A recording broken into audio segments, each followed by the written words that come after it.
자, 지금부터 진원도 측정에 대해서 같이 공부를 해보겠습니다. 이제 오늘은 진원도의 개요, 기준원, 필터, 진원도 측정기 이런 것들을 이제 공부를 할 텐데, 이걸 공부를 하는 이유는 이 좌표 측정 방식에서는 우리가 측정기를 복잡하게 다룬다든지 뭔가 계산을 한다든지 라는 게 거의 없고, 측정기는 자동으로 측정을 하고 또 계산은 소프트웨어가 해주기 때문에 조작하고 계산하고 이런 것보다는 이 측정기에서 어떤 측정을 하고 어떤 원리로 측정을 하는지 그 개념을 여러분들이 정확하게 이해를 하는 것이 중요해요. 그래서 오늘 그런 것들을 배우는 거니까 개념 위주로 잘 이해를 좀 하시도록, 그리고 중간에 이해 안 가는 거 있으면 바로 질문해도 좋아요. 자, 첫 시간에는 진원도라는 게 뭔가 하는 전반적인 거에 대해서 좀 공부를 해보겠습니다. 진원도 개념하고, 그러면 좌표 측정 방식 이전에 정반 측정 방식에서는 어떻게 측정을 했나, 이런 것들을 잘 이해하는 것이 이번 시간의 목표예요. 자, 진원도라는 것은 원으로부터 얼마나 벗어났느냐, 가공 형체가 원으로부터 얼마나 벗어났느냐를 이제 측정하는 게 진원도 측정이에요. 그리고 얼마나 벗어났느냐 하는 그 자체가 진원도야. 그러면 원으로부터 우리가 이제 진원도라고 표시를 하잖아요. 진원도 했는데 여기서 진원이라는 게 참 진짜, 참진 원원, 둥글 원에서 진짜로 동그란 원으로부터 얼마나 벗어났느냐, 그런 뜻이에요. 근데 이거는 사실은 말이 안 되는 용어예요. 원이라는 것 자체가 동그랗다는 뜻인데 또 진짜로 동그란 거는 뭐야, 말이 안 되죠. 그럼 이게 의미하는 게 뭐겠어요? 우리가 진짜 원도 원이라고 하고 가짜 원도 원이라고 하기 때문에 진원이라는 표현을 쓴 거예요. 여러분들 지난 시간에 형체의 종류 얘기할 때 설계 형체, 가공 형체, 측정 형체, 이 세 가지 기억하죠? 설계 형체는 설계 도면이고, 가공 형체는 실제 가공된 표면이고, 측정 형체는 그 가공된 걸 측정해 가지고 계산한 측정값이 측정 형체야. 근데 보면은 설계 도면에서 원을 그렸다, 얘는 말 그대로 원이야. 그런데 가공을 했더니 이렇게 생겼다. 측정을 했더니 이거를 측정값을 이렇게 계산하고 이거로부터 얼마나 이게 벗어났는지를 같이 그 정보를 제공한다고 그랬죠. 다시 말해서 이거 자체를 다 우리는 원이라고 보는 거죠. 이거 자체가 다 원이야. 왜? 설계에서 원이라고 했기 때문에 가공의 원이 아니더라도 측정하면 이게 원이 되는 거예요. 그러다 보니까 이 중에서 진짜 원은 어떤 거냐? 진짜 원은 이 원의 정의에 의해서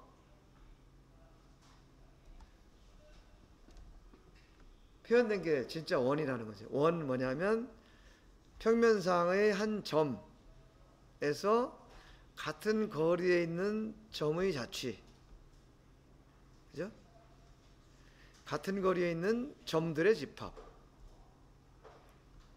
이게 원인데, 이 원을 우리는 진원이라고 하는 거예요. 이 원 자체를 진원이라고 표현을 하고, 그러면 가공한 형체는 가짜원이죠. 가짜원인데 가짜원이라고 하지 않고 진원도를 가지고 있다, 이렇게 표현을 하는 거예요. 진짜 원에서 얼마만큼 벗어난 형태를 가지고 있다. 이렇게 하는 거죠. 그래서 진원이라는 표현을 쓰는 거예요. 여기서 진원은 원의 정의하고 같은 얘기다. 자, 원이라는 것이 이런 내용이다. 이 한 점에서 R1, R2, R3, Rn까지가 다 값이 같다. 이게 원이라는 건 여러분들 충분히 이미 알고 있죠? 이거 아마 중학교 수학책인가 나왔을 거예요. 여기서 이제 한 가지 우리가 좀 생각을 할 것은 평면위라는 표현은 이거는 2차원이라는 의미예요. 2D. 그리고 여기에서 얘기하는 한 점, 요거는 중심점을 얘기하는 거고, 그 다음에 일정한 거리, 요것은 반지름을 얘기하는 거다. 이렇게 개념적으로 이해를 하시고요. 만약에 어떤 용어를 정의를 하는데 평면 위의 이렇게 아니고 공간상의,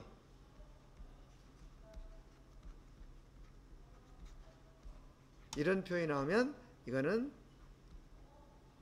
3차원 형상을 얘기한다. 이렇게 이해를 하시면 좋겠어요.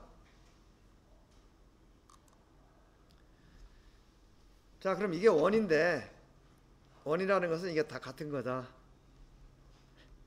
근데 이 가공 형체야.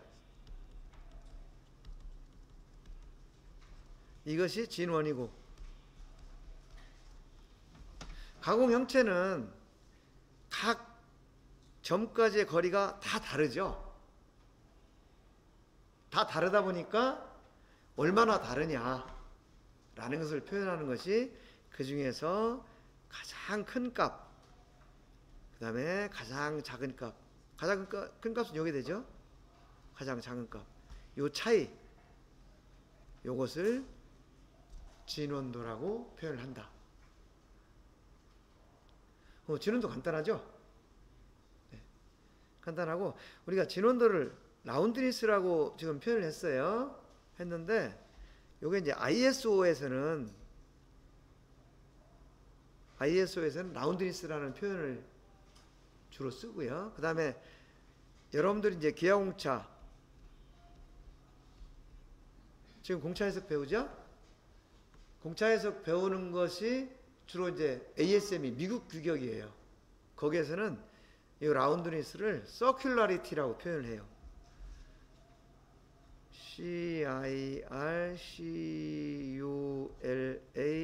CIRCULARITY.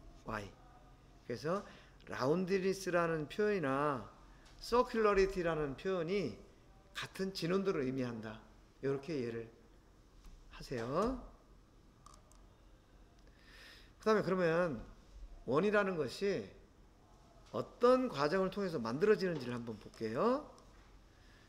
이거는 지금 원천 형성을 구성하는 과정에, 이거는 선반이라는 공정에서 나오는 거예요. 공작물을 그냥 하고 여기 바이트라는 것을 구성하는 이거는 연상이라는 거예요. 연상인데 이것이 연상 숫돌이고, 그 다음에 여기에 보면 중심에 뭔가 이렇게 고정이 돼 있죠. 요거를 센터 지지대하고, 센터 지지대에 설치를 측정하는 원통 연상이고, 요거는 같은 연상인데 센터를 지지한 게 없죠. 그래서 센터가 없다. 그래서 센터리스 연상이죠. 표현은요. 원통을 가공하는 방법. 아까는 상반에서 매칭을 가공했는데, 이번에는 매측을 가공하는 모습이에요.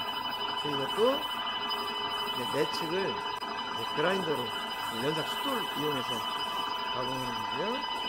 근데 여기서 우리가 한 가지 생각을 해보면, 이것도 주축이 회전하면서 연삭 숫돌이 가공을 하는데, 여기서 이제 한 가지 여러분들이 생각을 해볼 게, 여기 보면 얘가 요 제품을 고정하기 위해서 척으로 꽉 물었죠. 요 세 군데서 백유통강이 물었어요.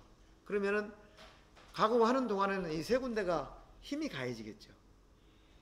그럼 힘이 가해진 상태에서 동그랗게 가공을 했단 말이에요. 그러면은 가공이 끝나고 나서 이걸 풀면 어떻게 되겠어요? 이 겉에는 자국이 날 수 있죠. 근데 이 안쪽은 어떤 현상이 나오냐면 탄성 변형이 일어나는 거예요. 꽉 눌렀을 때 동그랗게 가공을 했는데 이걸 빼니까 그쪽이 눌렸던 것이 튀어나가는 거죠. 그래서 이런 식으로 척을 가지고 작업을 하는 경우에는 그런 현상이 나올 수 있다. 나올 수 있다라기보다도 반드시 나온다. 양이 크고 작고의 차이지 라는 거 기억하시고요. 아까 연삭할 때도 센터지지 않은 센터리스 연삭이라는 거 있었죠. 거기에서도 어떤 현상이 나와요. 그걸 이따 다시 설명을 할게요.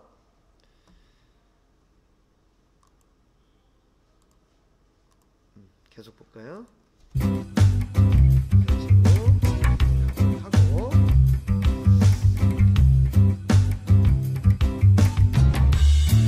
지금까지는 공작물을 고정한 주축이 회전을 했죠. 이거는 지금은 그라인딩이라는 얘는 공작물로 고정돼 있어요.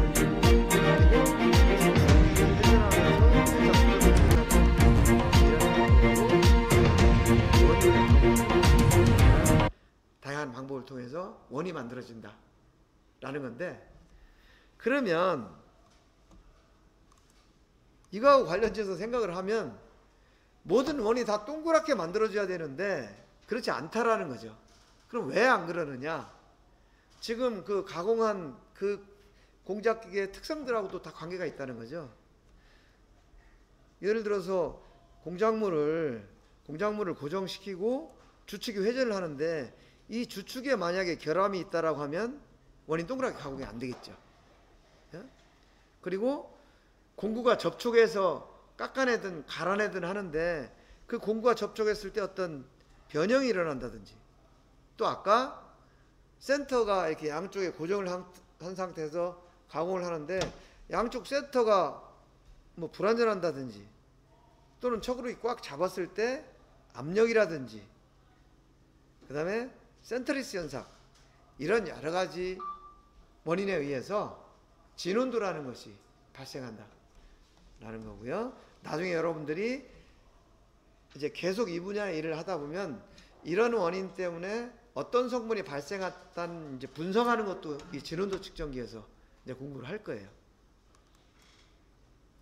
그 다음에 그럼 이 진온도라는 것이 왜 필요하냐? 어떤 부품의 기능상 진온도가 필요하겠죠. 그게 주로 이제 끼워 맞추는 부분, 회전하는 부분, 뭐 소음, 진동, 마찰, 기밀, 뭐 전송적 밀도, 이런 기능들을 요구하는 데서 어떤 베어링이라든지, 그죠? 이런 뭐 샤프트라든지 어떤 회전체, 축 베어링, 이런 것들이 다 동그랗게 가공이 돼 있어야 기능이 원활하게 발휘가 되는데, 진원도가 안 좋으면 이제 기능이 안 좋아진다. 이게 지금 진원도를 필요하는 이제 부품들이에요. 이제 이거는 커넥팅 로드라고 하는 이제 엔진 부품인데, 이 엔진 부품이 요 안에 축이 이렇게 조립이 돼가지고 얘가 이렇게 움직이면서 작동을 하거든요. 그러니까 이 안에서 축이 회전을 하니까 이 부분 진원도가 가공이 잘 돼 있어야죠. 여러분들 복사기 또는 프린터 이런 데 보면 어떤 거는 막 종이가 우글우글해서 나오는 경우가 있어요. 그런 경우는 진원도 또는 진직도, 이거의 원통도, 이런 것들이 안 좋아서 이제 그런 경우가 나오고, 여러분 화장품 같은 거 많이 쓰죠. 화장품 이걸 꾹꾹 누르면은, 이제 눌러주면 이쪽으로 화장품이 이렇게 나오잖아요. 근데 이 안에 보면 지금 이런 식으로 돼가지고 여기에 이제 어떤 샤프트가 이렇게 들어가 있는데 이렇게 되는 거죠. 얘를 눌러주면 이걸 타고 이제 이렇게 나오는 거예요. 근데 이쪽에 만약에 갭이 크다든지 이 동그랗게 돼 있어야 되는데 울퉁불퉁하다. 그러면 얘를 누를 때마다 이쪽으로만 이렇게 공급이 돼야 되는데 이쪽으로 셀 수도 있죠. 그럼 얘를 누르면 이리 나오는 게 아니라 이쪽으로 이렇게 셀 수도 있다라는 거죠. 그래서 우리가 많이 쓰는 화장품에서조차도 이런 진원도가 필요하다. 그리고 뭐 이 베어링, 예? 베어링에 들어가는 구 이런 것들 동그래야 되고, 여러분들 의공학이라는 용어를 많이 들어봤죠? 이거는 뭐냐면 사람 인체에 어떤 부분을 공학적으로 이제 결합을 하는 거예요. 예를 들면 팔이 없다. 그럼 의수라는 걸 만들죠. 또 다리가 절단됐다. 그럼 의족이라는 걸 만들어요. 그럼 의수 같은 걸 했을 때 얘가 이렇게 움직이려면 이 부분에 어떤 연결 부위가 있어야 되잖아요. 마찬가지로 허벅지하고 엉덩이 사이에도 이런 연결 부위가 들어가요. 근데 만약에 이 부분이 진원도가 안 좋다든지 표면이 거칠거칠하다든지 하면은 사람이 이렇게 움직일 때마다 어떤 느낌이 올 거 아니에요? 그런데도 이제 진원도가 필요하고, 그래서 요즘은 이런 산업 분야, 공업 분야뿐만 아니고 그 의공학에도 이런 진원도가 중요하게 되는 거죠. 자, 정리를 해보면 진원도라는 것은, 원이라는 것은 평면 상황의 한 점에서, 아까 평면이라고 하면 2D 얘기한다 그랬어요. 한 점은 중심, 동일한 거리에 있는 동일 거리, 지름, 이렇게 얘기한 거고요. 그 다음에 자, 여러분들 공차 해석 시간에 기하 공차라는 말 들어봤죠? 기하 공차. 근데 또 기하 편차라는 말도 들어봤죠? 그 다음에 공차역. 기하 공차하고 기하 편차하고 같은 말일까요? 다른 말일까요?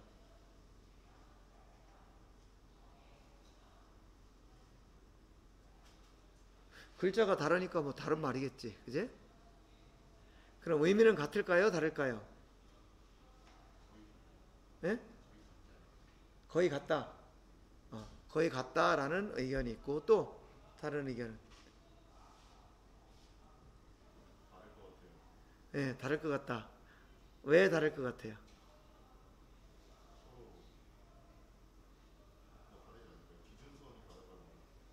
예. 이거는 같기도 하고 다르기도 해요. 엄밀히 따지면, 자, 도면이 있어요. 10 플러스 마이너스 0.1 도면이에요. 도면, 그죠? 도면인데 가공을 했어. 가공을 해가지고 이거를 마이크로메타를 이용해가지고 이렇게 쟀더니 얘가 9.99가 나왔어. 그죠? 그러면 10에서 9.99라는 값이 측정값이 나왔는데 기준값 10을 뺐더니 마이너스 0.01 이렇게 되는 거죠. 여기서 요거 플러스 마이너스 0.1 요거를 우리가 뭐라고 그래요? 공차라고 그래요. 그죠? 그런데 가공을 한 걸 측정했더니 9.99가 나왔어. 그것을 기준값하고 비교를 했더니 마이너스 0.01이 나왔어. 요걸 뭐라고 그래요? 편차. 그렇죠. 편차라고도 하고 또 오차라고 하기도 하고. 그죠? 그래서 편차는 측정값 마이너스 기준값 해가지고 정밀 측정 공학 시간에 배웠죠. 자, 이렇게 보면 기하 공차, 이 공차라는 것은 설계 도면상에서 주어지는 거예요.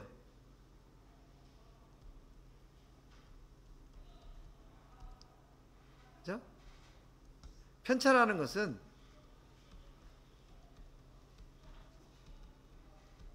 측정한다. 즉 공차라는 것은 규제의 대상이고 편차라는 것은 측정의 대상이에요. 그래서 공차하고 편차하고는 완전히 다른 얘기예요. 공차는 허용된 오차, 요만큼까지는 오차가 있어도 이 제품 기능에 이상이 없으니 가공할 때 요만큼은 오차가 생겨도 좋다라고 인정을 한 거죠. 이게 공차예요. 근데 편차라는 것은 직접 가공을 해서 측정을 해봤더니 기준값하고 이만큼 차이가 난다. 그래서 공차하고 편차는 완전히 다른 얘기고, 자 그럼 기하 공차를 측정한다. 이거 말이 돼야 안 돼요. 말이 안 되는 거예요. 이거는 기하 편차를 측정하는 것이지 기하 공차를 측정한다는 것은 아예 말이 안 되는 얘기예요. 이걸로 따지면. 그런데 우리가 또 그 습관적으로 계속 써오던 습성이 있잖아요. 그래서 기하 공차를 측정한다 하더라도 말은 안 되지만 우리가 기하 공차 측정한다라고 하는 얘기는 기하 편차 측정한다는 얘기구나, 이렇게 이해를 하고 지금까지 현장에서 써왔어요. 그래서 기하 공차하고 기하 편차는 완전히 다른 얘기이지만 우리가 대화를 하는 데는 큰 문제가 없다. 공차라고 하든 편차라고 하든 이제 그런 차이가 있다는 것을 여러분들이 좀 이해를 했으면 좋겠어요. 그래서 두 사람 얘기가 다 맞는 거야. 다 맞는 건데 하나는 이제 정확한 뜻으로 얘기하면 다른 건데 우리 현장에서 그렇게 써왔기 때문에 다 이해를 하기 때문에 또 맞다고 볼 수 있다. 근데 장기적으로 보면 구분을 해서 쓰는 게 좋겠죠. 그런 차이고, 그 다음에 공차 역이라는 얘기 들어봤어요?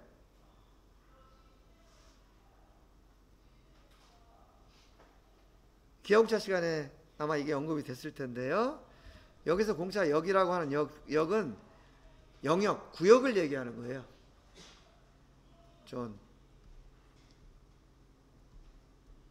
예를 들어서 뭐 여기가 세이프티 존이다. 그러면 이 전체가 안전한 곳이다. 그런 의미잖아요. 그런 존이에요. 근데 우리가 치수를 측정할 때는 뭐 9.99다.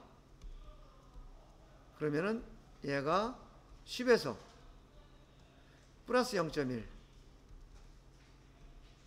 마이너스 0.1, 그죠? 이 구간 안에 있으면은 합격인데 측정을 했더니 9.99 여기 있다. 그죠? 여기면은 얘는 마이너스 0.01. 이 정확하게 알 수가 있죠. 그래서 치수공차에서는 존이라는 얘기를 안 써요. 근데 왜냐면 이건 명확하니까, 치수가 100분의 1 작다는 게 명확하잖아요. 그런데 기하공차에서는 어떤 현상이 있냐면 원이 이렇게 생겼든 아니면은 삼각형으로 이렇게 생겼든 이 R, 가장 작은 R, 가장 큰 R, 이 차이만 가지고 이 진원도를 나타내는 거거든요. 그러다 보니까 형상이 1번, 2번, 3번, 1번하고 2번하고 3번은 완전히 형상이 달라요. 그렇지만 진원도는 같을 수 있다 라는 거예요. 왜냐하면 여기서 가장 작은 R, 가장 큰 R, 여기서 가장 작은 R, 가장 큰 R, 이 차이값이 세 개가 같을 수가 있다는 거죠. 그래서 기하공차, 진원도뿐만 아니고 기하공차는 값이 얼마다라는 걸 가지고 얘가 어떻게 생겼다라는 걸 전혀 예측을 할 수가 없어요. 그래서 얘는 공차를 어떤 구역, 영역으로 지정을 해준다. 그래서 예를 들어 여기서 이게 가장 작은 R, 이게 가장 큰 R, 이렇게 되면 이 전체 영역, 이거를 진운도 공차역이라고 한다는 거죠. 예를 들면 얼마나 직선이 평평하냐라는 것도 이렇게 생긴 직선이 있어요. 또는 이렇게 생긴 직선이 있어요. 그렇지만 요 폭은 A, B, A하고 B는 같을 수가 있다는 거죠. 그렇지만 형태는 전혀 다르죠. 그래서 여기는 공차를 어떻다 라고 주는 게 아니고 진직도가 이런 범위에 있으면 된다 라고 이렇게 규제를 하는 거예요. 그래서 그것을 공차는 주어진 오차라고 했죠. 주어진 오차인데 어떤 구역으로 정해준다 해서 공차역이라는 말을 쓴다. 이렇게 이해를 하시면 되겠어요. 자, 기하공차, 기하편차, 공차역 이해하실 수 있겠죠? 진운도라는 것은 정확한 원으로부터의 어긋남의 크기, 그 다음에 공차역이라는 것은 t만큼 떨어진 동심원에 의해서 제한된다 이런 건데, 그림 보면서 한번 더 볼게요. 지금 여기 보면 정확한 원으로부터 어긋남의 크기잖아요. 지금 이게 가공 형체예요. 그러면 이 중심에서부터 가장 안쪽으로 들어온 부분, 가장 바깥쪽으로 나간 부분, 이 차이가 요 F라는 진운도가 되고, 그럼 도면에서는 어떻게 규제를 하느냐? 진운도 0.03, 이거는 진운도가 0.03 이내가 되도록 가공하라는 뜻이죠. 여기서 얘기하는 이 공차역 0.2, 이걸 공차역이라고 하거든. 이 공차역은 이만큼, 이게 100분의 3이면은 이만큼, 이 t가 0.03이 되는 이 구역 안에 있으면 합격이다, 이런 의미예요. 이걸 좀 더 평면으로 그려보면 얘가 원이 하나가 있고 이렇게 있는데, 동심원에서 요거하고 요거 차이, 요 차이가 0.03 안에 들어있으면 실제 형상이 뭐 이렇게 생겼든 아니면은 이렇게 울퉁불퉁하게 생겼든 요 범위 내만 있으면 합격이다, 그런 의미라는 거죠. 요거는 ASME에서 이제 규정을 하는데, 여기도 마찬가지죠. 진원도 0.25, 그러면 요 차이가 0.25, 그 영역이 있는데 그 안으로만 가공 형체가 들어오면 합격이다, 그런 얘기예요. 그리고 아까 등경외원이라는 얘기를 했는데, 이건 뭐냐면 등경, 지름은 등 같다, 그렇지만 원은 아니다, 이런 얘기예요.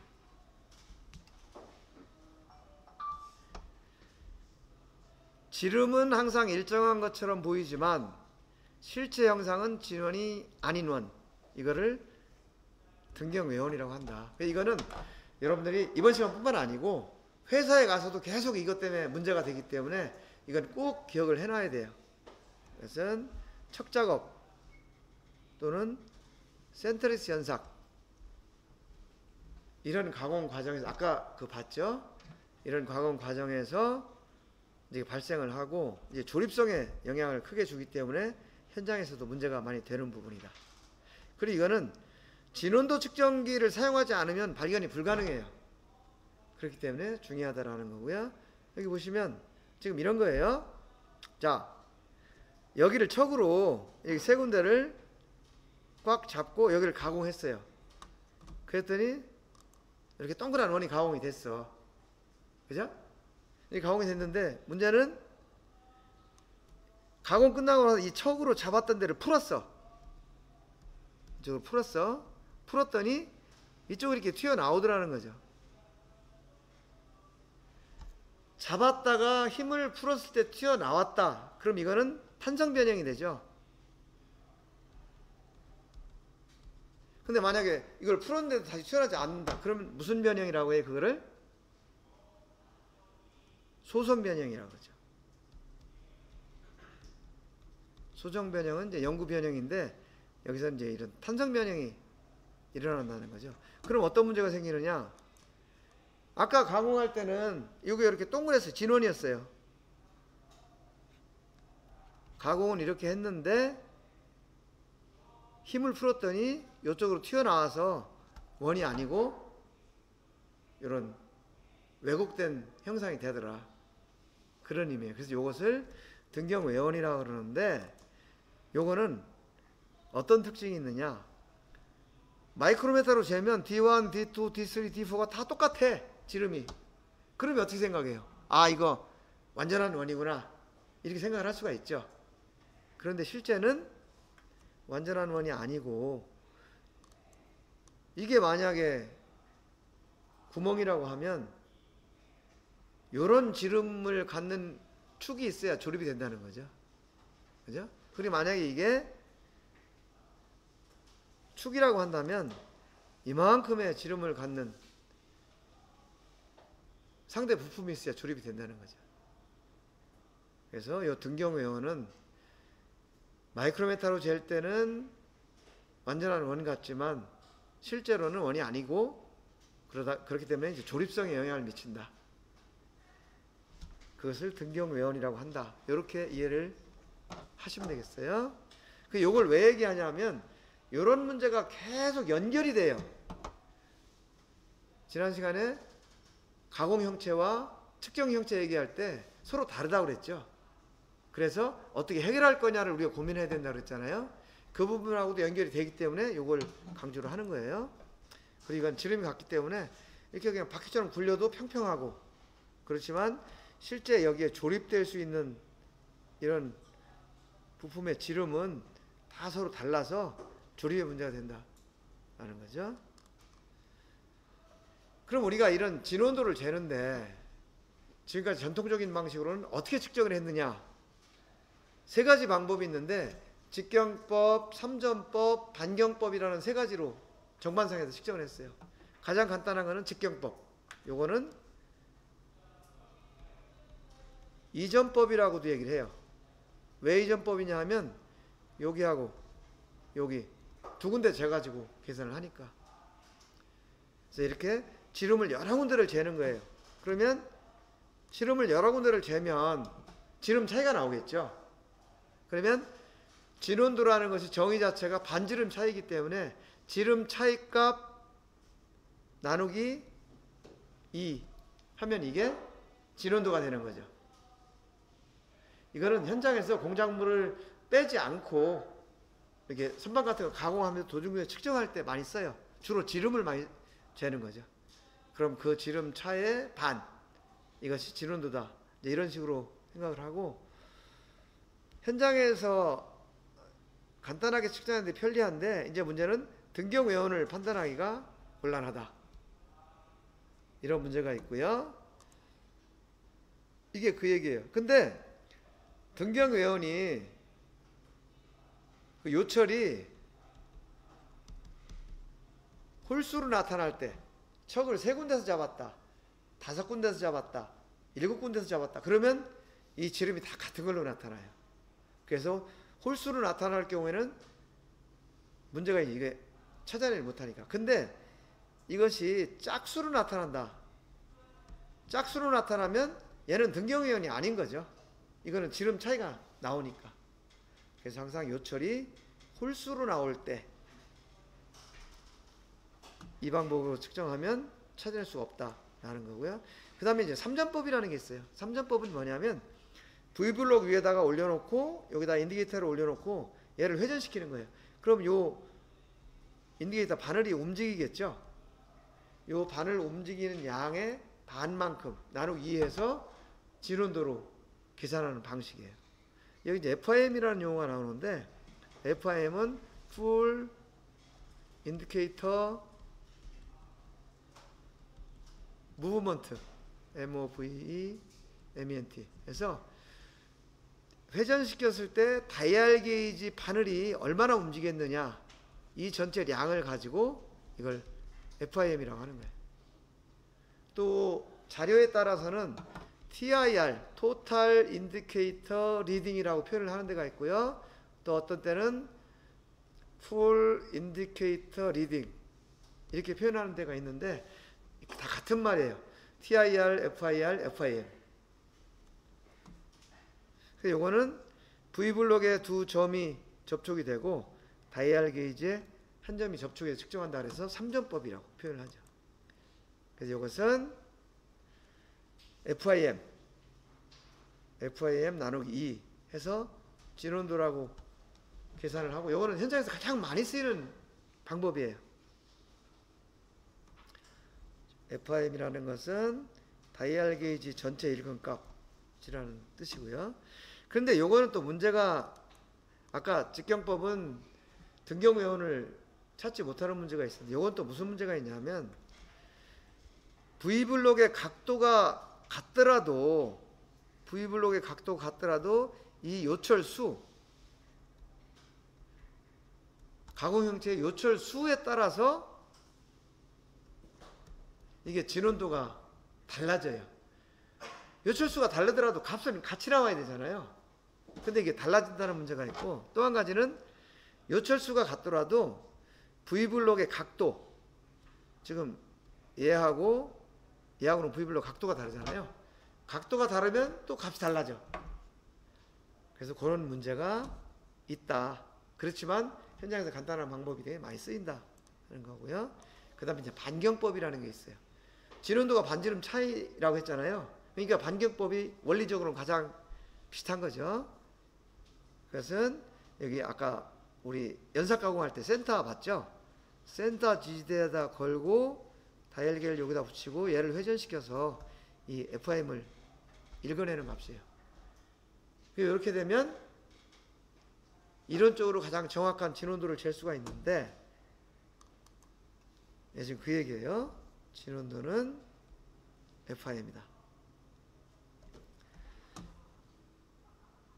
이건 반경법과 가장 근접한 현장 측정 방법인데, 실제로는 진원도가 아니고 흔들림이라는 것이 측정이 돼요. 뭐냐면 지금 이렇게 측정했을 때 이쪽 양쪽 센터가 일치하지 않는다든지, 아니면 이 공작물에 약간 처짐이 있다든지 하면 이런 것들이 전부 포함돼서 다이얼 게이지 움직임 값으로 나타난다는 거죠. 그렇게 되면 이것은 진원도가 아니고 어떤 기준, 여기 보면 이 센터라는 게 이게 기준이잖아요. 우리가 데이텀이라고 그러죠. 데이텀을 기준으로 회전할 때 나타나는 움직임량. 그래서 이것은 진원도가 아니고 이 값은 흔들림이다. 이런 것들이 전부 포함돼 가지고 진원도를 측정하는 게 아니고 흔들림을 측정하는 거예요. 진원도는 기호가 요거고 흔들림은 요게 되겠죠. 그런데 진원도보다 흔들림이 항상 값이 커요. 그 진원도는 형상 편차고 흔들림은 흔들림 편차. 진원도, 동심도를 다 포함한 게 흔들림이거든요. 그래서 현장에서 진원도라고 측정하는 값들이 실제로는 항상 진원도보다 크게 나오는 이제 그런 문제가 있다. 그렇지만 직경법, 반경법, 그 다음에 3점법, 이 세 가지 방법은 진원도 측정기라는 좌표 측정기가 나오기 이전에 현장에서 가장 많이 쓰이는 대표적인 진원도 측정 방법이다 라는 것까지 얘기를 하고요. 10분간 쉬었다가 다음 시간에 계속 할게요.